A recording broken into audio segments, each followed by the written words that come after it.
Days of the week: yesterday, today, tomorrow. Today is Monday, so yesterday was Sunday, tomorrow will be Tuesday.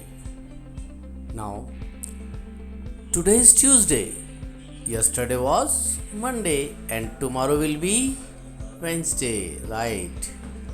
Now, today is Wednesday, so yesterday was Tuesday, and tomorrow will be Thursday. Today is Thursday, yesterday was Wednesday, and tomorrow will be Friday. Now today is Friday, so yesterday was Thursday, tomorrow will be Saturday.